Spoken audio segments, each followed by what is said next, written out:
Okay, ladies and gentlemen, welcome back. I hope the coffees did their trick, and we are all highly charged up and energized.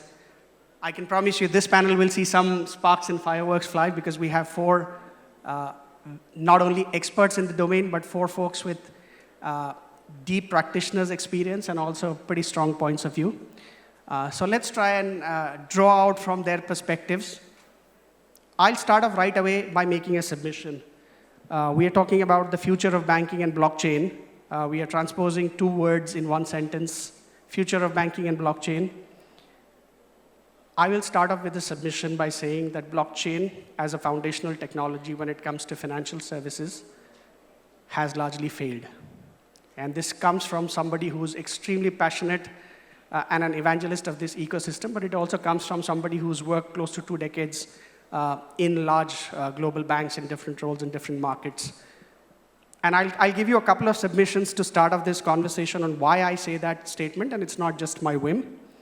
A few weeks back, the CEOs of the top 3 banks in the US said that we have poured in tens of millions of dollars in pilots in blockchain, but unfortunately, none of them have yielded us any significant results. Just last week, CB Insights published one of its recent reports by saying, are corporates losing their interest when it comes to blockchain?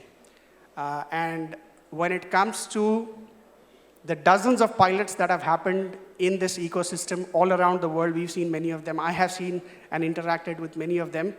The jury is out on how many of them have indeed seen the light of the day.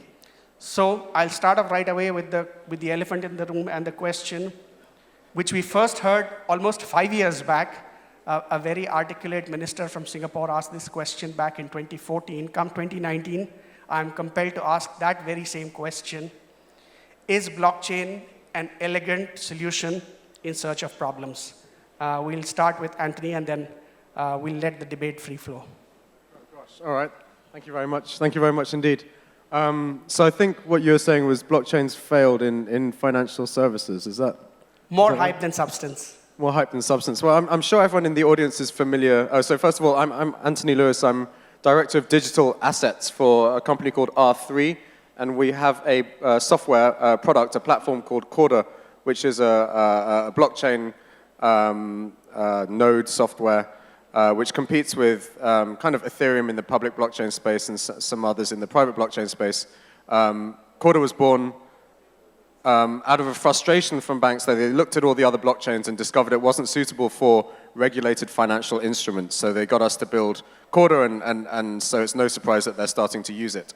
So we started building Corda a few years ago. We have an enterprise version now which banks are starting to adopt and use, and an open source version which anyone can use for free without paying anything. In terms of the hype cycle, which I'm sure everyone's familiar with, the Gartner hype cycle, where you see a lot of hype, that creates a lot of enthusiasm and capital, and perhaps some over-promises by people who may not be so expert at where the best places to apply this to. Sure, that happens, and we said back then that 90% of these proof of concepts weren't going to go anywhere, and I think that's what you're seeing now. And that's quite right too, because they were kind of nonsense, a lot of them. What I am seeing now is, for very specific uses, companies are using this technology, but they're not shouting about it, because what happens when you're a private company, you're trying to make money. If you find a technology that works for you, you don't want to tell the world about this, because you'll just tell your competitors how to copy your business model, and they'll copy it, and it erodes the advantages you're using. I'll share one example. I was in Bangkok last week. We have a great partner in Bangkok, Siam Commercial Bank, SCB. They have a subsidiary called Digital Ventures, DV. Digital Ventures have created a invoice financing solution using Corda that allows the bank to provide invoice financing to their clients at a much cheaper rate and with less risk than any other bank can do. And that's based on the data that they're sucking in from their corporates who they're servicing, recorded on blockchains, and they're just able to provide financing at a lower risk and a lower cost than any other bank. No other bank can touch them in terms of the amount of financing they can give, and at what price. And they have, at the end of last year, they had 1,000 small to medium enterprises using this. They want to scale to 10,000, and they want to scale internationally this year. So you might see this solution being rolled out globally. So these things are happening. People are talking about the underlying technology less. People don't really go around the streets talking about relational databases now, but relational databases are being used in pretty much every single piece of technology that we use.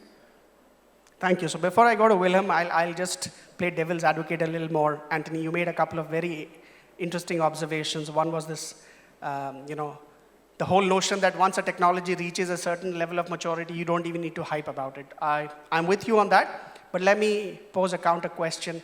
And you gave this interesting example of Siam Commercial Bank. Totally agree. There are many other banks, and I'm sure Willem will add to that, who are using trade finance as one of the most obvious and logical use cases when it comes to blockchain. But tell me, if you really, really distill it down, at the end of the day, how is it significantly better than a glorified version of paperless transactions? At the end of the day, all you're trying to do is create a paperless flow among the various counterparties. Banks have been trying to drive paperless from a cost-save perspective for years, some of them close to a decade. How is this really that drastic or dramatic that it calls for being called as one of the big disruptive technologies of the last 10 years? Yes. Okay, so I'm from a Dutch bank, and in Asia Pacific, we're mainly in corporate banking. So indeed, for us, distributed ledger technology is a key solution to gain efficiency. What we see is that for years, even hundreds of years, trade finance really moved. It's still heavily paper-based. If you ship a commodity from Australia to China, I don't know, it's going to take 20 days, and there is probably 10 days waiting for paper to be processed. And one of the issue we have with those papers is that it's coming from the fact that people don't trust each other. Therefore, the DLT is coming to bring trust between the stakeholders, to bring immutability, to bring efficiency, digitization. And that's why I think financial institutions like ours, really strong in commodity financing, are heavily investing into that. We cannot invest on our own. In trade finance, you have many stakeholders. You have several banks, but you have also the custom, the port, the warehouse, and so on. So we need basically to collaborate all together and invest all together. Also because it helped to mutualize the cost of investing into that, but also to get a standard. A standard in if you want to digitize a letter of credit, you need to have an agreement among financial institutions and corporates. What is going to be the feature? If you want to implement some smart contract into it, you need to have an agreement on how it's going to work. So you need to do that together. And to come back to the question on the hype, I don't think there is any hype. It's just that on that topic, it's just that it just takes time. The supply chain is quite long when you look at the start, or let's say plantation, till going to a retailer. And most of those platform wants to address the whole supply chain, but they start by some bits of it. So as ABN AMRO, we started by tackling the logistic with a platform called Deliver. Then we invested in let's say the physical post-trade processing with VACT. Then we looked at the financing LC with Congo, but it will take time to take the whole chain. Thank you. So before I go further, what I've gathered from both you and Anthony largely is that it has now reached a stage of maturity as an enterprise technology. And therefore, my repeated questioning on it being clubbed together with the future of banking. As a technology which drives efficiency. I don't think any of us have doubts when it is focused on the right kind of use cases. It certainly is a more efficient way of doing things or changing processes, etc. But beyond the point, how is it more than an efficiency tool or a process enhancer versus something which is fundamentally disruptive? And that's really my submission. But we'll go further and deeper on this. Before I go to John, we've heard trade finance as a classic use case. And to Willem's point, obviously, there are many, many stakeholders. So you have to go in small, discrete steps, establish success, proof of concepts, and then probably enhance the chain. In that sense, would you say that the challenges of blockchain success or DLT success are no different from any other large-scale enterprise digital transformation project? It is about bringing the various stakeholders together. It is about ensuring alignment. It is less about the problems or the opportunities of the technologies as it is about people and humans and culture and organizational frameworks. In this case, specifically, even more challenging because it is not just internal to your organization. You're trying to bring many stakeholders together. If you take aside trade finance as a use case, in some other use cases, it's not even necessary that all the stakeholders have their interests aligned. How would you respond to something like that, John? Yeah, just to bear in mind, I think when we look at it, look at internet, right? Because if you look at 1993, you ask everyone, would people shop on e-commerce? There's a lot of naysayers. So if you look at the technology of this very nascent still. It's still, what, less than 10 years or about 10 years? So as we evolve, what we can tell you that enterprises, financial institutions, regulators are getting together to actually look at how do we regulate this ecosystem? What are the things we need to address in terms of financial inclusion, market integrity, and building trust? Because this space is not just about crypto anymore. It has decoupled. It's about the use case of embedding into the banking ecosystem. So if you look at stats, I can always name you stats because if people do selective stats, you can say the use case for DLT is not there, therefore it's going to fail. The question is, we're only 10 years in that journey. Are you going to measure on a 10-year time frame, or are you going to look back on the 30-year time frame? What I can tell you is stats. In the case of the FCA sandbox, out of 166 applications, 40% of the application that is approved is either related to DLT or blockchain. And the reason why I'm aware is I'm involved in one of the projects that is publicly in cohort 5 on a tokenized asset platform, tokenized deposits. Now, if you look back in terms of the stats, PwC stats on the extreme end, 7% of those DLT projects are only successful. Why? Well, there are 4 main challenges to mass adoption at the moment. 1, scalability. Is the technology there? It's not there yet. 2, integration. If you use different technology network, depending on whether you use different platforms, whether it's R3, Hyperledger Fabric, or Ethereum, they have different use cases, but the interoperability is still a way to go. Thirdly, is cost. Spending money investing in this requires time and investment, and you got to see it through. It's not cheap as well to acquire a sort of a enterprise blockchain ecosystem. Fourth, which is the most important, regulations. International regulators like FSB, IOSCO, BCBS, and national regulators, including G20, G7, have put DLT and blockchain as part of the top agenda. They are trying to address the governance, they're trying to address the technology, they're trying to address all the market integrity and coming up with best standards. So what we saw last year and what we see this year is a game changer because this year there are now international standards on the travel rule on sending monies via the crypto world. There are regulations around what you can or cannot disclose in terms of data protections and cybersecurity. The laws are evolving. When they have convergence, harmonizations, what we will see is further adoption in this sort of ecosystem. Perhaps on that, I can turn on to Chuan to sort of add on to it. Sure. So I'm Transi. I'm from Hashtags. We are a fintech development company. We build enterprise blockchain for stock exchanges, for banks.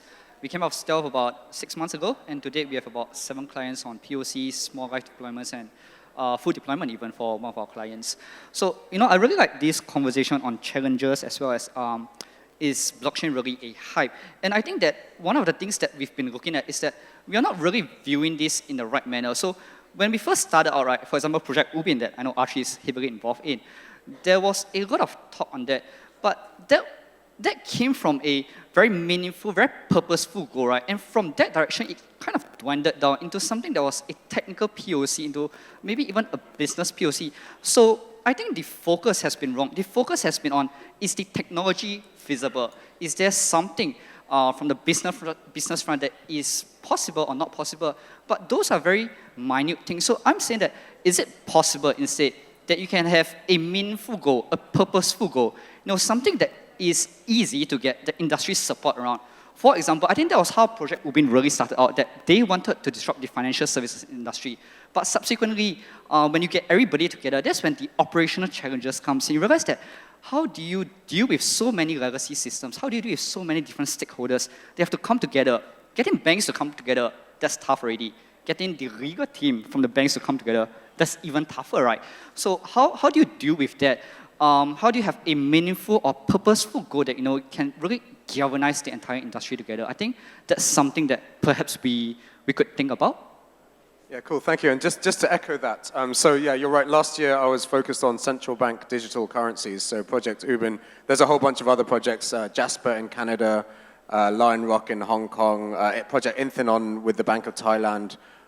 This year I'm focused on digital assets. And just looking at digital assets by itself, the number of parties in the ecosystem that have to adopt the technology together in order to get the benefits that have been promised is quite a lot. So there's the issuers of security tokens, so companies that want to raise money by doing an issuance.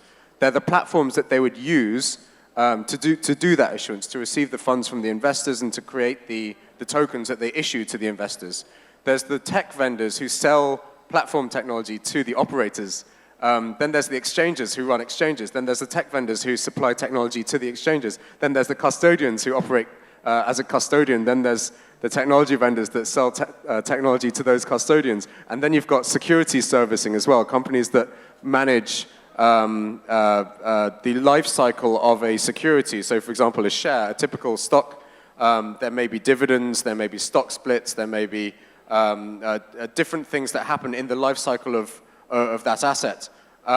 So companies have to manage that, and then there's the tech vendors who sell software to those companies. So you've got all of these companies, all of these roles that need to adopt the technology, and some are doing it from a traditional background. So you see companies like Fidelity going into custody, providing custodian solutions for digital assets. And some of them are new companies. New companies, they've got venture capital funding, they've got a bunch of money, and they want to do things on a blockchain platform, as you know. So getting all of those moving parts working in concert together takes time, and everyone's got their legal department. Everyone wants to, no lawyer will ever look at a document and say, you know what, that's fine. They all want to put their, isn't that right, John? They all want to put their little mark on it because they're protecting the interests of their own firm, whereas the document was written by someone protecting the interests of the other firm. So that's why, I think that's why it takes some time. Just to add on to that point, right, because I really like that. So I was discussing something with one of the local banks, right, and they posed the question of, in trade finance, you have so many different people. Even in a securities issuance, there's so many people. What if we can find a new asset class? So the focus, right, is not on efficiency anymore, but on new asset class altogether. Something with very little touch points with existing legacy systems. Would that perhaps be something that would be easier to create? Yeah, and I think we've already seen that. So the Australian Stock Exchange, the ASX, were replumbing their system. So they're ripping out their old system, CHESS, which is old. They're replacing it with a blockchain type solution. And that meant that the entire ecosystem, all the broker-dealers who connect into them, all the, any company that interacts with that stock exchange above, below, or to the side of it, needs to also upgrade their systems and change the way they do stuff. So that can take some time. On the other hand, the Swiss Stock Exchange, SIX, S-I-X, they're building a whole new digital asset exchange called the SIX Digital Exchange, SDX. And they're doing it from scratch, exactly to avoid this problem where you have to change how companies operate, and change is hard and it's expensive. So SIX are building a new digital asset exchange. It does issuance, exchange, and custody. all in Switzerland. It's run by the same companies. It rolls up to the same parent, but it operates independently of the traditional stock exchange with a different company, a different license, a different management team, etc. And the CEO of Six has gone on record saying that he thinks there'll be more business within 10 years. There'll be more business driven through his digital exchange than through his traditional exchange. And of course, they're doing that on Corda as well. Just one of the things to bear in mind is that we are in a journey, the early stage of a journey, where you will have new business model being created for the first time that didn't exist before. One of the areas we talk about is custody of digital assets.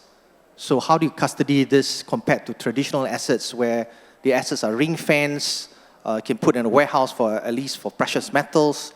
But digital assets, how do you secure that? How do you have a protected counterparties? These are sort of fundamental questions that the industry, the regulators, and the market participant are still grappling with. But as the industry matures and you have technological enhancement and solutions, we will come to a place where people are more comfortable. And why do I know that is, if you look at the buy side, the largest asset managers in the world, you're talking about trillions of dollars. They are now starting to ask about, is this an asset class we want to invest? They're not at the stage of wholesale mass adoption in this asset class, but they have now at the board level are asking, should I allocate some allocation into this asset class? That in itself, the mindset change is very real, and it's translated itself to the sell side saying, what are you guys doing about it to stay relevant in this sector? Now, of course, there is one that will say, look, it's hype, it's not down to reality, but at the boardroom level, people are discussing about it, some are a bit more advanced than others, and you could see this landscape shifting to looking at it seriously in terms of what role you want to play, whether in the form of asset provider, asset manager, custody, trading, and the whole ecosystem. And if you look at the World Economic Forum, they have actually are able to identify, as a result of new asset classes, there's at least 20 new business models that are being created that currently does not exist. So I think that's something that for all of us who are involved in some form of fashion, we need to look at where the direction of travel would be, where the future will look like. And that's an important journey as well. Thank you, John. All you gentlemen made very, very interesting and pertinent points, and I actually agree with most of them.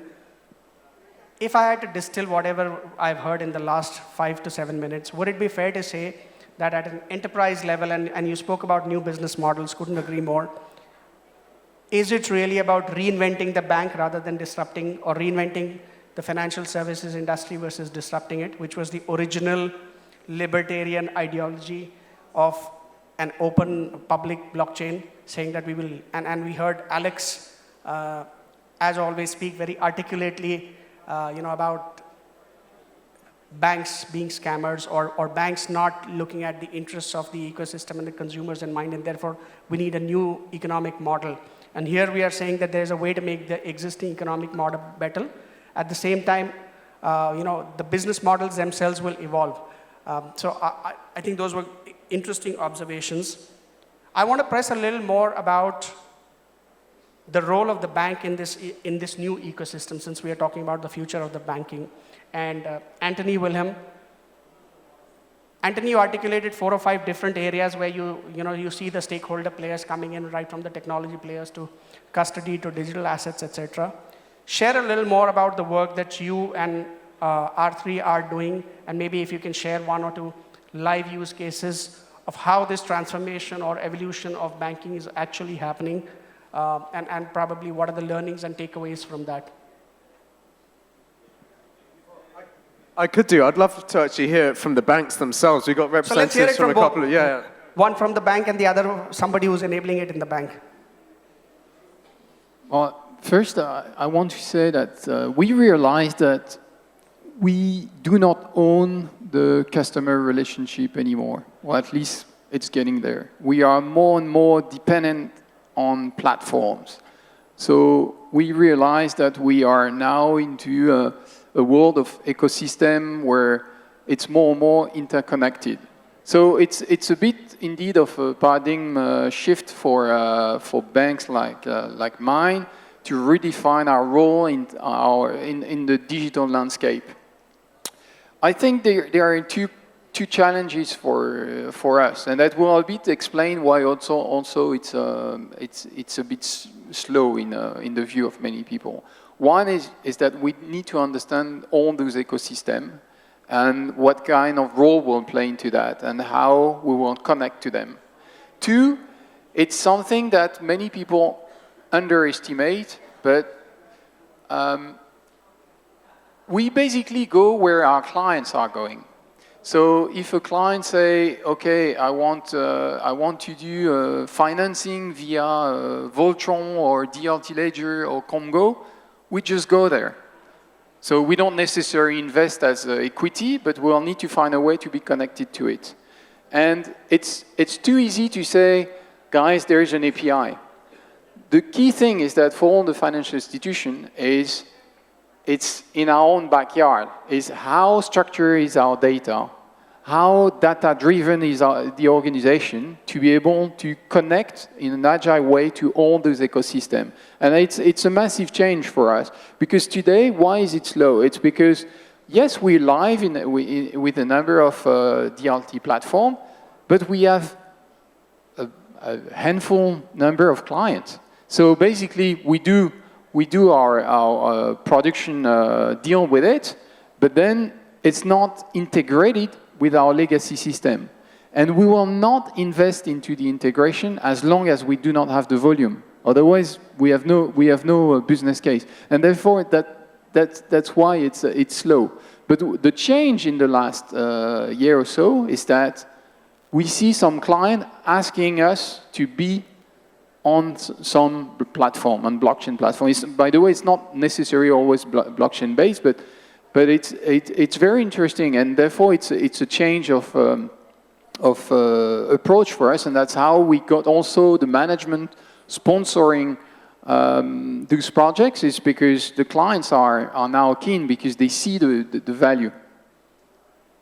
Thank you. So if I had to take a distillation of that, and which was actually heartening, you are saying that you're keenly listening to the voice of your customers and determining problem statements and use cases coming from your customers and market, rather than having an inside-out view of the world, which is, may I be honest enough to say, which is not how most banks work even today.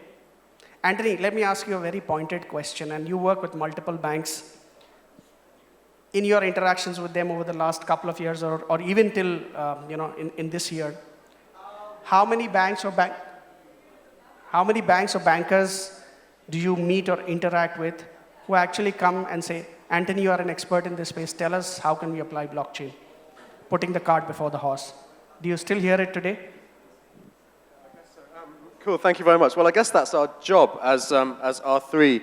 We used to provide consulting to banks, or specifically consulting to people who work in banks, decision makers who are trying to understand the technology, the potential of the technology, and which parts of the organization it fits into. And that's where you saw the proof of concepts come and go. So yeah, that's why people came to us for So let me rephrase my question maybe. But shouldn't it start with the problem statement rather than saying, how can I apply this technology? How many bankers actually come and tell you that I have A, B, C as my pain points or customer pain points? Help us solve that with a technology like blockchain. Right. And that's how it's evolving to. Now it's like, okay, so this is costing me too much, or I want to get into this new revenue stream, or I want to do this. Pick a technology. Rather than here's a technology, pick a use case. It's here are my problems, or my potential upside cases, my potential new revenue streams. Now, is it an AI thing? Is it a blockchain thing? Is it an IoT thing? Maybe it's none of them. Maybe you just use a database and a website and have amazing user experience. I did want to comment on one thing which I've noticed. It's a difference in mentality between often organizations and or incumbent organizations and new organizations, and that is of the business case. So Guillaume, you mentioned a business case, like we're not going to invest unless I see volumes tick up, and if I see volumes tick up, then I'll invest in the integrations. Otherwise, I don't have a business case to do that. That's a very backwards-looking business case. That's a today business case. What I notice about the kind of Silicon Valley mentality is they're looking to where, in 5 years' time, 10 years' time, what's the world going to look like? what do I believe is the world's going to look like, and I'm going to build for that. Whereas I think what you're saying is like, what does the world look like today, and therefore I'm going to, I'll start a project. Great, so we're going to book a meeting room, we're going to go through a governance process, and 6 months later we'll get approval to spend the budget, and there'll be 2 years before the project rolls out to support today's volumes. They're all looking at the future, and some of that's built and they will come, some of that's built on a belief, and I know it's really hard for you guys to do, because you guys work to quarterly reporting. That's true, but not entirely true. As I mentioned, is that for us, changing the organization, so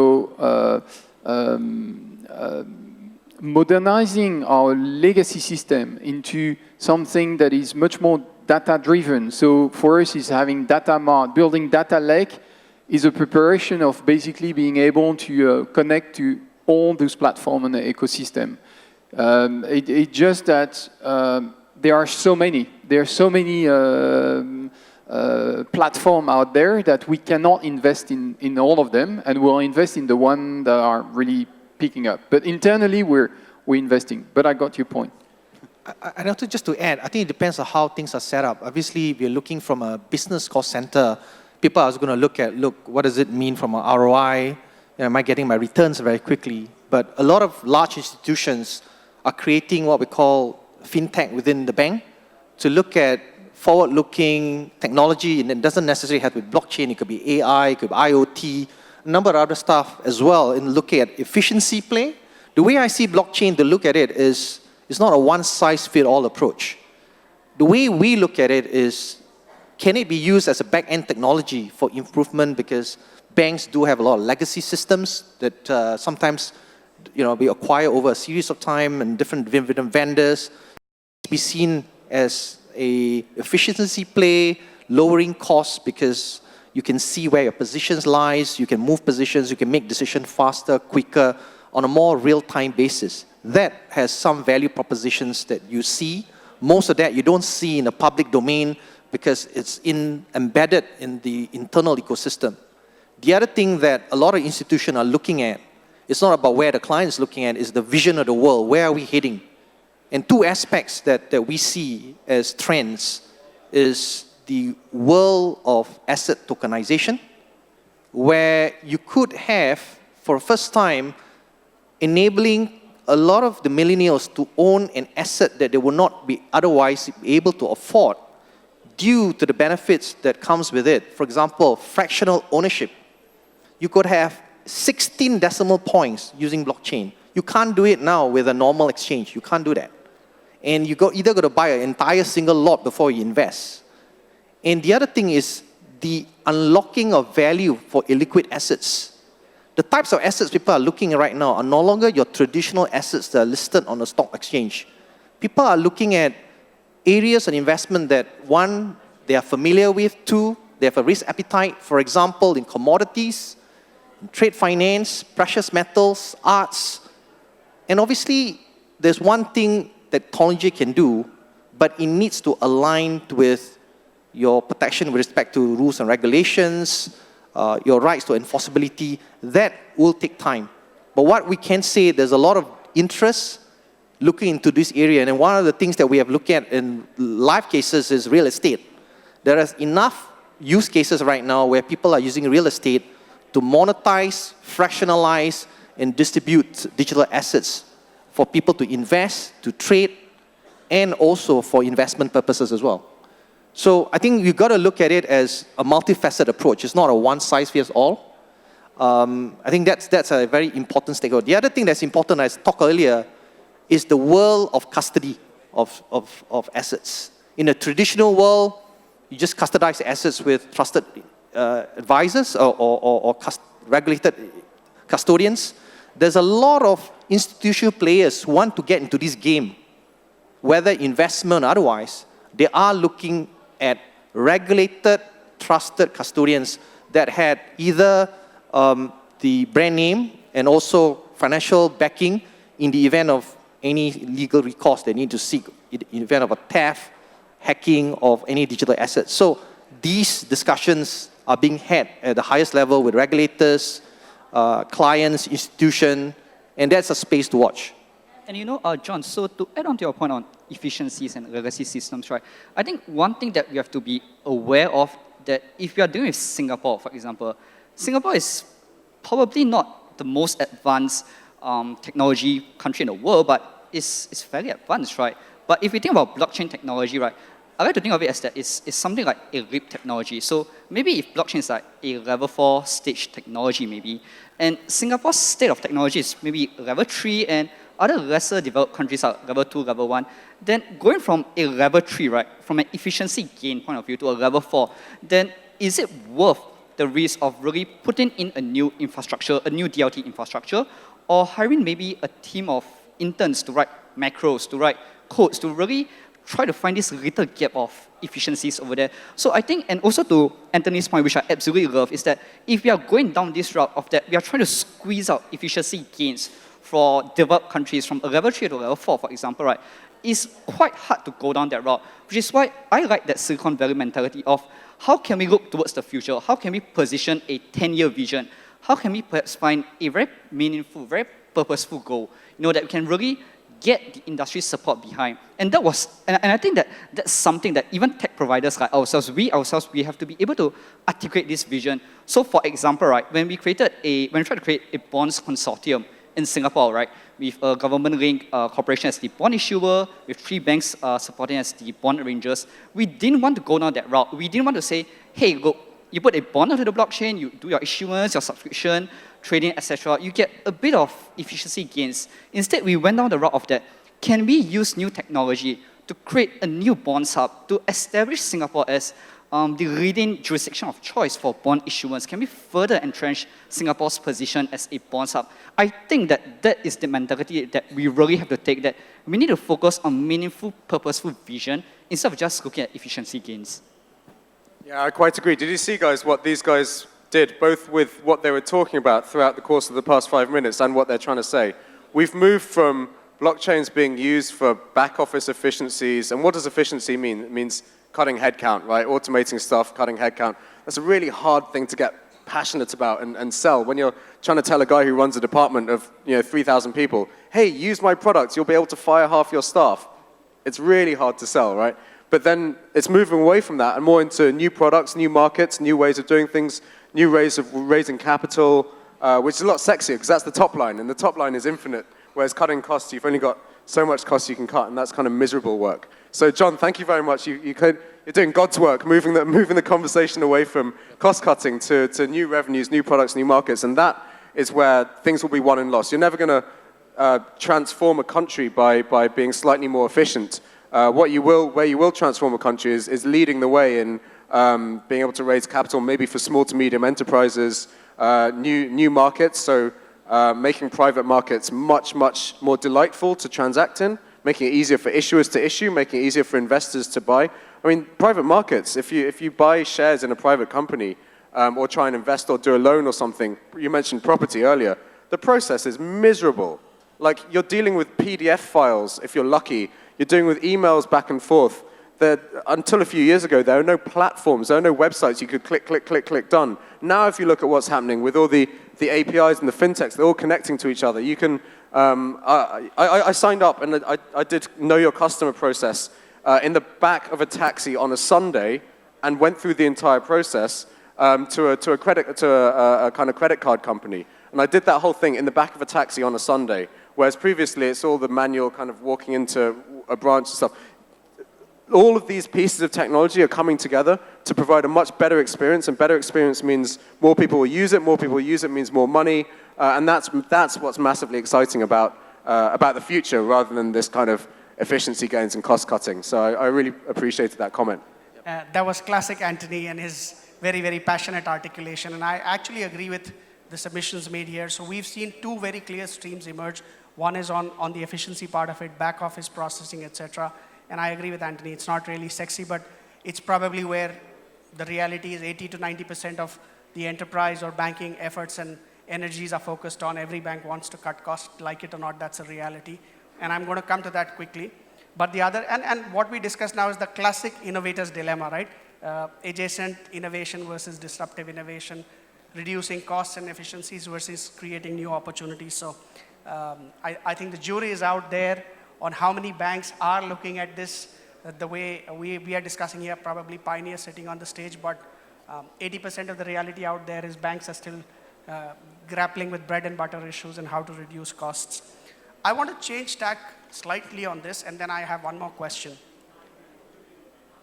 Coming back to this whole thing that, let's look at the center of the bell curve. 70 to 80% of financial institutions today are exploring DLT as a process efficiency tool, and then, pilots are done, as Wilhelm said, 18 months, 24 months later. My simple question is, when you have a review with your board or your CFO or your, finance folks after 24 months of a project or a pilot, how do you establish ROI on that?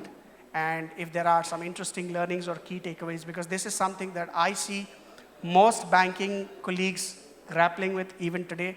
How do you even qualify success, or what do you count as success in a project like this? Is it something as simple as, man-hours saved, etc.? Yeah, I think this has to be seen in a much long-term view.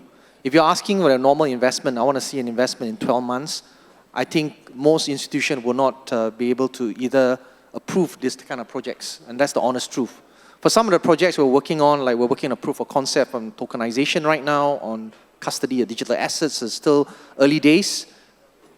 Our management takes a long-term view that this is something worth investing to look at whether there's traction and is this the way of the future. And this is based on not just internal view, but also data points from reputable research firms that we engage, and also talking to clients. What are the areas that are interested looked at? And it is seen as an area that we need to look at. And I would say that if you look at the amount of information out there and the amount of interest from regulators, 5 years ago, the crypto asset world is a footnote. They say it doesn't form a systemic risk to the banking system. This year, in G20, is one of the top 30 agenda in the world. They basically said it's still not a systemic risk, but we need to monitor it, we need to control it, we need to govern it, we need to come up with best standards. What we see is an evolving landscape where people are getting more used to some of the use cases. Now, I don't want to say that, look, blockchain is a solution to every problem. The answer is not. So while I'm standing here, I still have a dose of skepticism in some of the projects I do, but we need to be optimistic, we need to be objective, we need to be adaptable, having an adaptive mindset, because there are some use cases that will be transformative. And given the fact that we have actually operate on a global platform, what I can say is there are some use case technology coupled with, let's say, IoT or AI that do have a sort of transformative impact, whether improve supply chain, mitigating risks in the ecosystem with respect to warehouse receipts.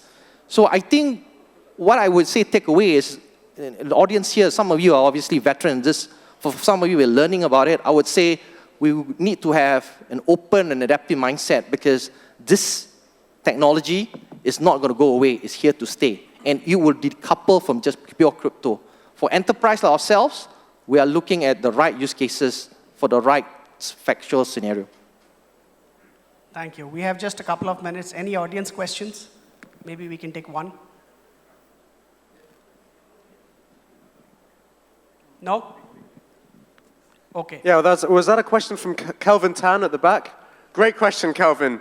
I think I heard you ask, where do we see blockchains impact ASEAN and the local geography?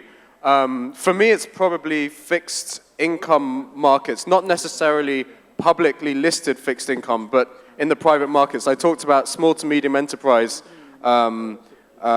investment, so whether that's shares or whether that's bonds being fixed income, or loans. I see that as currently a really terrible experience. Banks don't like lending to them. They don't have enough data. They don't want to. They charge a lot of interest, and they just won't lend. But there's a lot of capital here, and there's capital that wants to do stuff. People want to do stuff with the capital, but currently it's quite a pain to transact in the private market. So using all of these platforms that we're talking about to really light a fire under that, And whichever country gets there first, I think we'll see a lot of inflow, a lot of capital. I like Thailand, I like Hong Kong, I like Singapore. They're doing a lot, actually, if you look at some of the regulations that are coming out, to incentivize the ability for companies to issue tokens and receive funding, whether that's equity or debt. So that's something to watch. Great question, Calvin. No, I just wanted to say I agree with that. I think private securities are really a market coming for tokenization. This issuing private securities is cheap, but the secondary market is awful.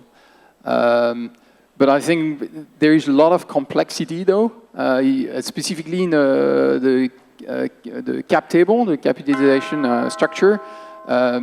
This is something that there is so many cases, vesting schedule, different tax treatment, options, warrant, and so on, and this will need to be solved before it really picks up.